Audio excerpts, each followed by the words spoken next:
So ఈరోజు గాంధీ భవన్లో అంగరంగ వైభవంగా మొత్తం అందరూ నాయకులందరూ కూడా ఇక్కడ కోలాహలంగా ఉంది. ఈరోజు దాదాపుగా 69 జనరల్ సెక్రటరీ పోస్టులు, అదేవిధంగా 29 వైస్ ప్రెసిడెంట్ పోస్టులు కూడా రావడం జరిగింది. సో వాళ్ళందరూ కూడా ఆనందం వ్యక్తం చేస్తూ ఉన్నారు. ఇంకా దాదాపుగా ఈ చైర్మన్ పోస్టులు అయితే కూడా ఇంకా భర్తీ కాలేదు. ఆశావాహుల సంఖ్య పెరిగిపోతా ఉంది. గాంధీ భవన్ చుట్టూ చక్కర్లు కొడుతున్నారు. ఒక్కొక్క నాయకుని ప్రసన్నం చేసుకునే పనిలో పడ్డారు కాబట్టి, కానీ ఎవరు కూడా వెళ్ళి మరి ఎప్పుడు వాళ్ళు మరి ఆ అవకాశం కల్పిస్తారనేది వెయిట్ చేస్తూ ఉన్నారు. ఏదేమైనా తెలంగాణ రాష్ట్రంలో కాంగ్రెస్ అధికారంలోకి వచ్చి 18 ఏళ్ళు అవుతుంది. ఈ 18 నెలల్లో మరి ఏంటి వీళ్ళు చేసినటువంటి ప్రజల నుంచి ఏ విధంగా మద్దతు కూడగట్టుకున్నారనేది అనేక రకాల ఇష్యూస్ ఉన్నాయి. ఇంకోటి ముఖ్యంగా చూసుకుంటే ప్రధాన ప్రతిపక్షమైనటువంటి బీఆర్ఎస్ కావచ్చు, అదేవిధంగా బీజేపీ కావచ్చు, కాంగ్రెస్ ప్రభుత్వం మీద అనేక రకాలైనటువంటి విమర్శలు చేస్తూనే ఉంది. వాటన్నిటికి కూడా ఏం సమాధానం చెప్తారో మన ముందు సంజయ్ రెడ్డి గారు ఉన్నారు. సంజయ్ రెడ్డి గారిని అడిగి ఆవిడికి జనరల్ సెక్రటరీ పోస్టు రావడం జరిగింది. సంజయ్ రెడ్డి గారిని అడిగి అసలు ఏంటి మరి ఇక్కడ ఉన్నటువంటి విధి విధానాలు ఏంటి వాళ్ళని తెలుసుకునే ప్రయత్నం చేద్దాం. సంజయ్ రెడ్డి గారు, ముందుగా మీకు కంగ్రాచులేషన్స్, ఎందుకంటే జనరల్ సెక్రటరీ పోస్ట్ వచ్చింది మీకు. సో మొత్తానికైతే ఆశావాహులు పెరిగిపోతూ ఉన్నారు.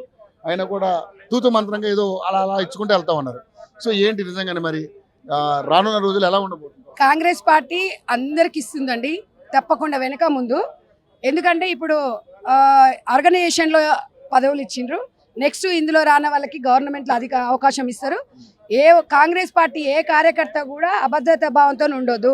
డెఫినెట్గా మేము 11 సంవత్సరాలు పార్టీ కోసం పనిచేసిన మాకు ఇవాళ కాంగ్రెస్ పార్టీ గుర్తించి, గ్రామీణ ప్రాంతం నుంచి వచ్చిన మహిళను నేను, నాకేం బ్యాక్గ్రౌండ్ లేవు, అయ్య పేరు అమ్మ పేరు చెప్పుకొని రాజకీయ ఫ్యామిలీ ఏం కాదు. కాంగ్రెస్ పార్టీ అంటే మాత్రం మా 4 ఫాదర్స్ నుంచి కూడా కాంగ్రెస్ పార్టీని నమ్ముకొని వచ్చిన పార్టీ. కానీ ఇవాళ కాంగ్రెస్ పార్టీలో పనిచేసినందుకు ఇవాళ జనరల్ సెక్రటరీ ఇచ్చిన నాకు చాలా సంతోషంగా ఉంది. అట్ ద సేమ్ టైం తెలంగాణలో కాంగ్రెస్ పార్టీ ప్రవేశపెట్టిన పథకాలని ప్రతి ఒక్కరికి పార్టీలకు అతీతంగా అందరికీ పథకాలని అమలయ్యే విధంగా చూడాల్సిన బాధ్యత మా మీద ఉంది. ప్రతి ఒక్కరు కూడా కాంగ్రెస్ పార్టీ నమ్ముకున్న వాళ్ళు అందరికీ కూడా న్యాయం చేస్తుంది. కాంగ్రెస్ పార్టీ కొంచెం ఆలస్యం అయి ఉండొచ్చు తప్ప తప్పకుండా న్యాయం చేస్తుంది. ఎందుకంటే తెలంగాణ ప్రభుత్వం వచ్చినప్పుడు, కాంగ్రెస్ గవర్నమెంట్ వచ్చినప్పుడు మన పరిస్థితి ఎట్లుందో తెలంగాణ ప్రజలందరికీ తెలుసు. ఇవాళ రాష్ట్ర వ్యాప్తంగా రైతన్నలను సంతోషంలో, ఇవాళ మామూలు సంతోషం లేదు రైతన్నలకి. ఎన్ని ఎకరాలు ఉంటే అన్ని ఎకరాలకి ఇవాళ రైతు భరోసా నిధులు విడుదల చేసింది, అందరికీ వేశారు. అందరు సంతోషంగా ఉన్నారు. ఇవాళ సీఎం గారు డైరెక్ట్ లైవ్ లో జూమ్ లో అందరు రైతులతో మాట్లాడతారు, చాలా అందంగా. ఏది ఏమన్నా కూడా నీ వెనకాల రైతు ఉంటాడు, నా వెనకాల రైతు ఉంటాడు. నీ తండ్రి నా తండ్రి రైతు కుటుంబంలోకి వెళ్ళి వచ్చిన వాళ్ళం కాబట్టి మనం ఇంత అడవుడు చేసినా 4 ముద్దలు చేతిలో పోతున్న రైతన్నదే. కాబట్టి రైతన్నకి నేను శిరచి వంచి నమస్కరిస్తూ, రైతన్నకు భరోసానే కాదు వాళ్ళకు ఒక భద్రత కల్పించాల్సిన బాధ్యత కూడా కాంగ్రెస్ పార్టీ పైన ఉంది. ఉచిత కరెంట్ ఇచ్చిన ఘనత కూడా కాంగ్రెస్ పార్టీదే. రైతుకు సబ్సిడీ మీద యూరియాని కానివ్వండి, అక్కడ గ్రిప్పులు కానివ్వండి, అక్కడ సంబంధించిన పనిముట్లను కూడా కాంగ్రెస్ పార్టీ ఇచ్చింది. కాబట్టి కాంగ్రెస్ పార్టీని ప్రజలు నమ్మి ఆదరించారు. ఈ బీఆర్ఎస్ నా కొడుకులకి ఓర్చుకోలేక వస్తున్నారు. పిచ్చి కుక్కల్లాగా అరుస్తా ఉన్నారు. పిచ్చి కుక్క చిత్తకార్తి కుక్క అరుస్తుంది చూడండి, అలా అరుస్తా ఉన్నారు అనమాట. 1 సంవత్సరంన్నరకే ఇట్లుంటే 10 ఏళ్ళు మా తెలంగాణ పిల్లలు ఎట్లా ఓర్చుకున్నారు? 10 సంవత్సరాలు. మీరేమో ఇలా అంటున్నారు, వాళ్ళు ఏమంటున్నారంటే మాకు అధికారం, మేము 10 సంవత్సరాలు మేము అధికారం చలాయించిన టైంలో 10 సంవత్సరాలు కూడా రాని వ్యతిరేకత మీకు కేవలం 15 నెలలకు వచ్చింది. ఎవరికి వచ్చిందిరా? మీ కుటుంబానికి, కల్వకుంట్ల కుటుంబానికి వచ్చిందిరా వ్యతిరేకత. మీకు సిగ్గుందారా? నీ బిడ్డనేమో తిహార్ జైలుకు పోయింది లిక్కర్ దందా చేసి, నీ కొడుకేమో ఏసీపీలు అని చెప్పి ఈడీలు అని చెప్పి తిరుగుతున్నాడు. కాళేశ్వరం ప్రాజెక్టులో హరీష్ రావు గారు కానివ్వండి, ఇవాళ మన కేసీఆర్ గారు కానివ్వండి, మరి ఈడీ ఆఫీస్కి వేసి వచ్చారు. కాంగ్రెస్ పార్టీలో అలాంటిది ఎప్పుడన్నా మీరు ఒకసారి నెమరేసుకోండి. ఇలాంటి కేసులు కానీ స్కామ్ వాడండి. బీఆర్ఎస్ ఎవడు అనగానే అయిపోద్దా?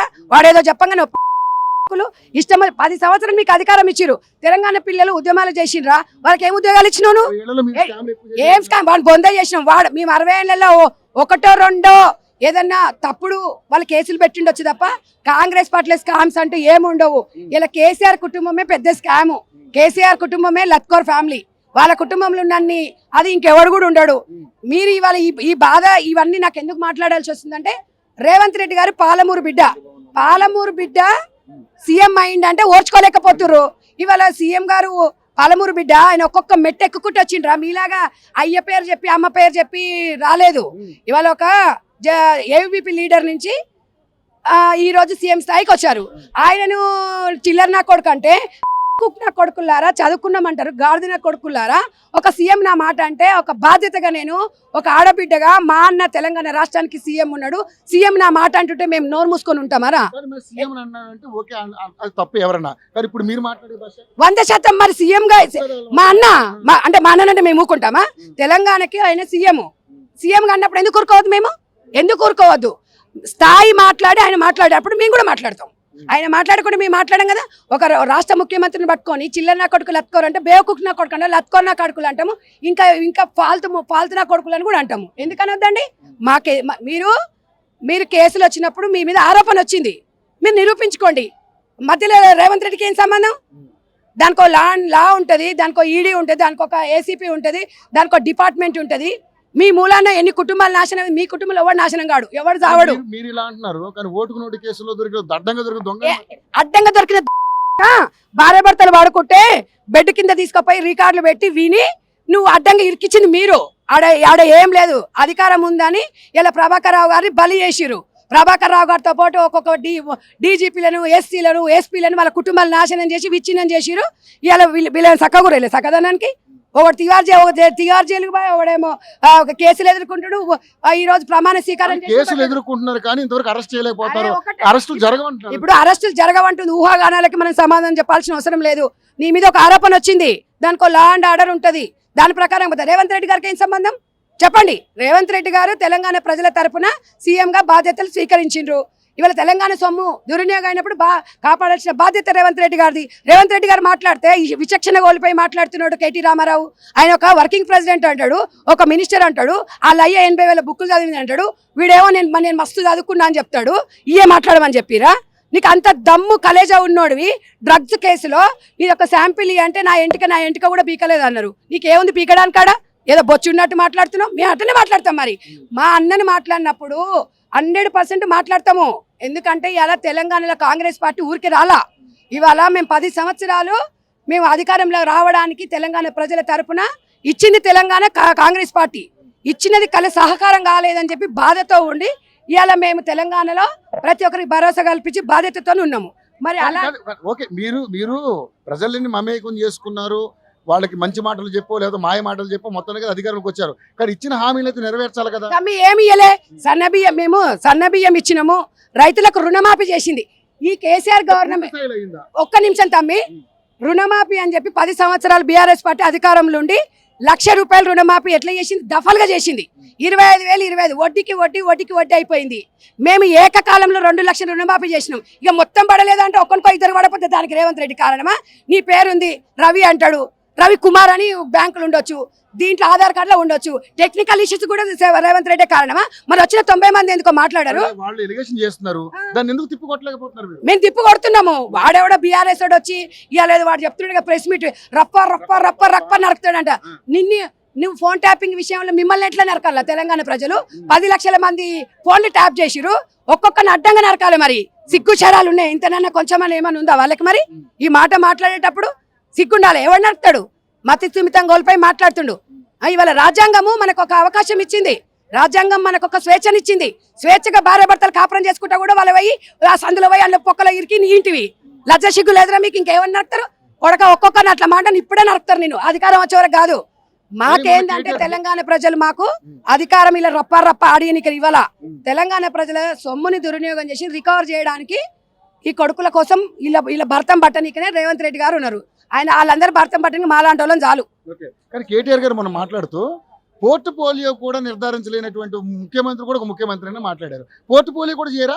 అన్ని మాట్లాడితే అధిష్టానం దగ్గర పోవాల్సిందే. ఒకటి చెప్పనా? అరే మెంటల్ నా కొడక, మీరు ఇంతకిది మీది బీఆర్ఎస్ పార్టీనా టీఆర్ఎస్ రా? రవి నేను నిన్ను అడుగుతున్న తమ్ముడు, బీఆర్ఎస్ పార్టీ అయితేనేమో సిల్వర్ జూబ్లీ ఎట్లా చేసుకుంటారా? మీరు ఎట్లా చేసుకుంటారు? టీఆర్ఎస్ పార్టీ అంటేనేమో సిల్వర్ జూబిలీ చేసుకోవచ్చు. మరి చెప్తున్నా, ఒకవేళ ఇప్పుడు తెలంగాణ రాష్ట్ర సమితి అనేది వాళ్ళు పెట్టినప్పుడు ఒకవేళ చేసుకురంటే దానికో సింగారం ఉండదు. మీరు 4 ఏళ్ల క్రితమే బీఆర్ఎస్ పార్టీని పెట్టుకొని పేగుబంధాన్ని తెలంగాణకి పేగుబంధం తెప్పుకున్నారు. మీ లజ్జ సిగ్గు లేని వాళ్ళు మా పార్టీ గురించి ఎట్లా మాట్లాడతారా? ఎస్, ఇది జాతీయ పార్టీ, 100% తాతల ఫోర్ ఫాదర్స్ నుంచి ఉన్న పార్టీ ఇది. కాబట్టి ప్రతి విషయము ప్రతి బలహీన వర్గాల కోసము ప్రతి ఒక్కరికి న్యాయం జరగాలి అంటే 100% పెద్దన్న పాత్ర వహించాలి. సోనియమ్మ, రాహుల్ గాంధీ, మల్లికార్జున ఖర్గే గారి నిర్ణయాల ప్రకారమే ఉంటుంది. మీలాగా ఏక్ నిరంజన్ అని చెప్పి కల్వకుంట్ల రాజ్యాంగంతోనే అమలు పరిచిండ్రు. ఒక్క ఎమ్మెల్యేకి, ఒక్క ఎంపీకి, ఒక మినిస్టర్కి మీరు కలవడం గాను గేటు దగ్గర అనుమతి కూడా ఇవ్వలేదు. అది కల్వకుంట్ల రాజ్యం. ఇది ప్రజల పార్టీ, ప్రజలు బలహీన వర్గాల పార్టీ, ప్రజల ఎజెండానే కాంగ్రెస్ పార్టీ. పోతాం 30 సార్లు పోతాం, 300 సార్లు, మీకేం నొప్పిరా? మా ఇష్టం. మేము ఇవాళ తెలంగాణలో మీరు మొన్న మంత్రి పదవులు చూసిండ్రు, ఎంత ఎంత చక్కగా ఇచ్చారు. అయ్యో ఇస్తామయ్యా, ఇప్పుడు నువ్వు ఉన్నావు సంధ్యారెడ్డి లాంటి 10 మంది ఉంటాం. సంధ్యారెడ్డి 10 మందిలో నిన్ను వదులుకోలేదు పార్టీ, నన్ను వదులుకోలేదు. చెప్పండి, 4 మంత్రి పదవులు సీఎం గారి కింద పెట్టుకున్నారు. ఆయన రెడ్డి కిందే 4 మంత్రి పదవులు ఉంటాయి. ఇంకా రెడ్డి చాలా మంది ఉన్నారు కదా, ఆ రెడ్డి తలవుడు మనచొచ్చు కదా. ఒకటి మీరు ఒక్కటే తప్పును, విద్యాశాఖ ఉంది. విద్యాశాఖ గతంలో ఎంత నిర్వీర్యమైంది మీకు తెలియదా?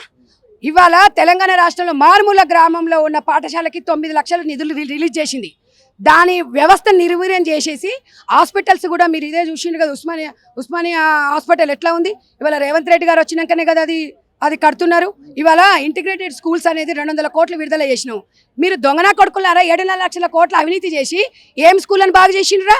ఇవాళ విద్యాశాఖ ఆయన దగ్గర పెట్టుకొని ఆయన షో కోసం పెట్టుకోలే. దానికి మనం న్యాయం చేయాలి. గత ప్రభుత్వంలో న్యాయం జరగలేదు. విద్యాశాఖ మంత్రి అనేవాడు ఒకళ్ళు ఉంటే ఇప్పుడున్నటువంటి ఏదైతే ఎలిగేషన్ చేస్తున్నారు ఉద్యోగాల కోసం నిరుద్యోగులంతా కూడా వాళ్ళకి సంబంధించినటువంటి సమస్యల్ని చెప్పుకోవడానికి ఒక ప్రతినిధి అనేవాడు ఉంటాడు. ఇప్పుడు సీఎం ఏమో మాకు అవకాశం ఒక్కటే మీరు వినండి, విద్యాశాఖ మంత్రి పదవి ఇవ్వలేదు అనేది తెలంగాణలో ఎవరు కూడా అనట్లేదు. ఒక్క మాట, కొంతమంది ఒక స్టూడెంట్స్ మేము వచ్చిన తర్వాత వినండి, విద్యా కమిషన్ ఎట్లా ఇచ్చిరండి? ఒక మాట చెప్తున్నా నేను, దేనికైనా ఒక టైం వస్తుంది. మీరు ఏదో చెప్పంగానే కాదు. విద్యా కమిషన్ అనేది గతంలో లేదు, రైతు కమిషన్ లేదు, విద్యా కమిషన్ లేదు. ఇవాళ ఎందుకు తెలంగాణ ముందు చూపుతోని పోతున్నాం? వీళ్ళలాగా కాదు మేము పోయేది. కాబట్టి లేదు, డెఫినెట్ గా అందరూ సమర్థవంత నాయకులు కాంగ్రెస్ పార్టీలో ఉన్నారు. ఎవరిని అగౌరవపరచకుండా సమన్వయం చేసి ఇవ్వాలన్న ఆలోచనతోనే హైకమాండ్ ఉంది. రేవంత్ రెడ్డి గారి దగ్గర ఉన్న శాఖలకి న్యాయం చేస్తున్నాడు. 100% కనివినిగని రీతిలో టీచర్స్ ట్రాన్స్ఫర్స్ ఈరోజు చేసిన ఘనత మాది. పిఆర్సీ పెంచిన ఘనత మాది. ఇవాళ ఫస్ట్ స్కూల్ ఓపెన్ చేసిన రోజే పిల్లలకు యూనిఫామ్స్, బుక్స్ అందజేసిన గవర్నమెంట్ కాంగ్రెస్ గవర్నమెంట్. ఇక వీడెవడో మాట్లాడిన దానికి ఆన్సర్ చెప్పాల్సిన అవసరం మాకు లేదు. ప్రధాన ప్రతిపక్షంలో ఉన్న వాళ్ళు అండి, వాళ్ళ సమాధానం చెప్పాలి. మీరు జవాబుదారీతనం ఉండాలి. మేము ప్రజలకి జవాబుదారీ. అట్టిగా అన్న కొడుకులకు మేమెందుకు చెప్తాం? 100% ప్రజలకు జవాబుదారీ. రమ్మని ఎవడొచ్చినా వాడు ఉన్నాడు కదా, ఇప్పుడు పింకో మీడియా ఉంటది కదా, ఒకటి మార్పింగ్ చేస్తారుగా. ఆ గలాంటి నా కొడుకులు అడితే ఎట్లా చెప్తాను రవి గారు? మీరు కూడా అట్లనే చెప్తారు, మీరు ఇంత సీనియర్ జర్నలిస్ట్. ఓకే, ప్రధాన పక్షంలో నేను కాదంటలేను, ఏదున్నా కరెక్ట్ గా మాట్లాడాలి. ప్రధాన పక్షం ఎప్పుడు ఉంటది? నువ్వు రెస్పెక్ట్ ఇస్తే నేను రెస్పెక్ట్ ఇస్తా. అంటే నువ్వు ఎట్లా నువ్వు ప్రతిపక్షంలో ఎట్లా మాట్లాడితే అట్లా ఉంటుందా? అంటే నువ్వు అంటే ఊంచుకొని పోతే కూడా చెంప పగల కొడతారు. ఇష్టమైన మాట్లాడితే 4 తీరుస్తారు. ఏదైతే అధికారంలో లేనప్పుడు రేవంత్ రెడ్డి గారు కూడా ఇలాగే మాట్లాడారు. అరే మాట్లాడతారు. రేవంత్ రెడ్డి గారు భాషనే ఇష్టపడరు. ఒకటి చెప్పనా, మాట్లాడమని మేము ఏమంటలేం కదా. అంటూరు అంటే అంటాం. మరి ఆయన అంటూరు మీరు అంటారు ఎందుకన్నా? నా దగ్గరకు వచ్చి నాకు ఇస్తే నేను ఊకుంటానా? ఊకోం. మరి రేవంత్ రెడ్డి గారు భాషనే ఇష్టపడరు తెలంగాణ ప్రజలు. మీటింగ్ ఏంటి అంటే ఇంకా చైర్మన్ పోస్టులు కూడా అలాగే ఉన్నాయి. చాలా మంది ఆశావాహులు దీని చుట్టూ చక్కర్లు కొడతా ఉన్నారు. వాళ్ళకి ఏంటి ఎప్పుడు ప్రసన్నం? కాంగ్రెస్ పార్టీ అనేది పెద్ద సముద్రం. ఇవాళ ఎన్ని పార్టీలు ఏర్పడ్డా కూడా కాంగ్రెస్ పార్టీ నుంచి పనిచేసి వెళ్ళిపోయిన వాళ్ళే. కేసీఆర్ మీరు ఎన్నో ఏళ్ళు కష్టపడితే ఇప్పుడు జనరల్ సెక్రటరీ పోస్ట్ వచ్చింది మీకు. మరి ఇంకా చాలా మంది ఉన్నారు కదా, వాళ్ళ పరిస్థితి ఏంటి? తమ్మి, అందరికి న్యాయం జరగాలని మనమే అనుకున్నాం. 100% లేటుగా అయినా ఇస్తుంది. ఇక మనం అందరము ఇప్పుడు కేసీఆర్ కుటుంబం లాగా ఒకే ఇంట్లో మీరే అంటారు అందరు రెడ్లే ఉర్రు అన్నారు. మరి ఇప్పుడు సమన్వయం చేసుకొని ఇవ్వాలా? మాట ఇచ్చారు కదా 100. మీరు మునుగోడు ఎమ్మెల్యే రాజగోపాల్ రెడ్డి గారు మాట ఇచ్చారు కదా. 100% అధిష్టానం ఆలోచిస్తుంది. 100% ఆయన జాతీయ నాయకుడు. నాట్ ఓన్లీ మున్గోడు కాన్స్టిట్యున్సీకి పరిమితం కాదు. డెఫినెట్ గా ఆంధ్రలో తెలంగాణలో రాజగోపాల్ రెడ్డి గారి అవసరం, నాయకత్వం అవసరం ఉంది. ఎందుకంటే ఆయన మాస్ లీడర్. ఆయన తెలంగాణ వ్యాప్తంగా ఆయన కూడా అడిగేది ఏంటంటే కాంగ్రెస్ పార్టీని అడిగేది ఏంటి, నాకు ఎంపీని గెలిపించండి, తప్పకుండా ఇస్తామన్నారు. కాంగ్రెస్ పార్టీ ఆలోచిస్తుంది. 100% ఇస్తుందనే నమ్మకం ఉంది. కాంగ్రెస్ పార్టీ రాజగోపాల్ రెడ్డి వ్యక్తిని వదులుకోవడానికి సిద్ధంగా లేదు.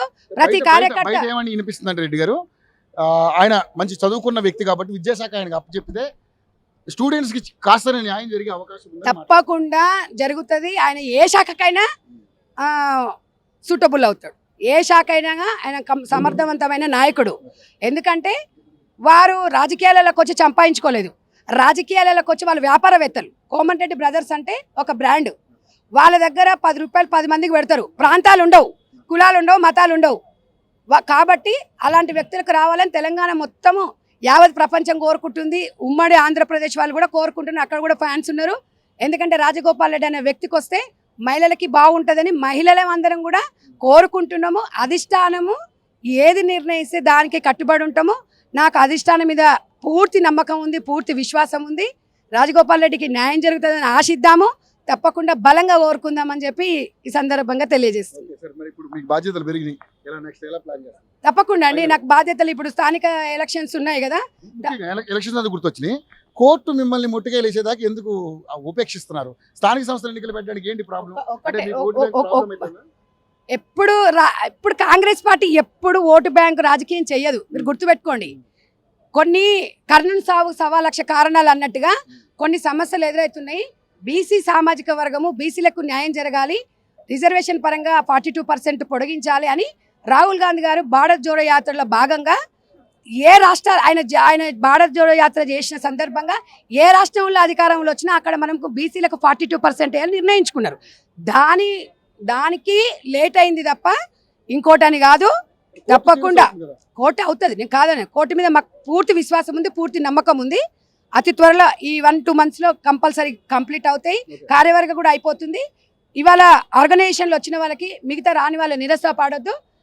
ఇప్పుడు కాంగ్రెస్ గవర్నమెంట్లో కొన్ని పదవులు ఇవ్వాలనుకుంటున్న కొంతమంది చైర్మన్లు, కొంతమంది డైరెక్టర్లు గ్రామ స్థాయి నుంచి కష్టపడ్డలకు జిల్లా స్థాయి ఇస్తారు, జిల్లా స్థాయిలో కష్టపడ్డలకు రాష్ట్ర స్థాయిలు ఇస్తారు, రాష్ట్ర స్థాయి కష్ట సెంటర్లో కూడా అవకాశం ఉంటుంది.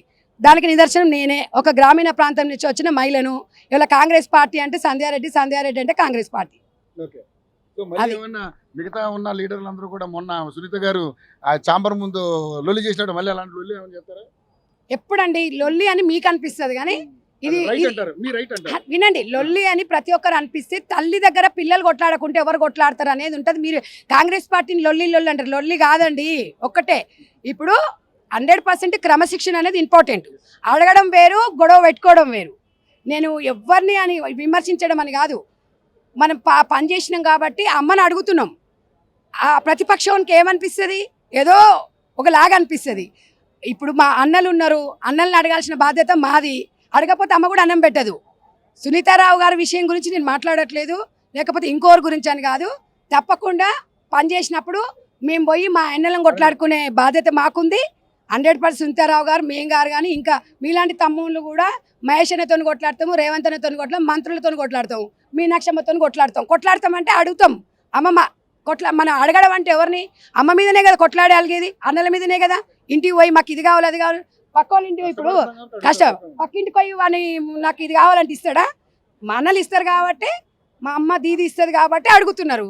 తప్పకుండా అందరికీ కూడా న్యాయం జరుగుతుంది. తప్పకుండా మీనాక్షమ్మ వచ్చిన తర్వాత తెలంగాణ రాష్ట్రంలో సమీకరణలు మొత్తం మారినాయి. బలహీన వర్గాలకి న్యాయం జరుగుతుంది, మహిళలకి న్యాయం జరుగుతుంది.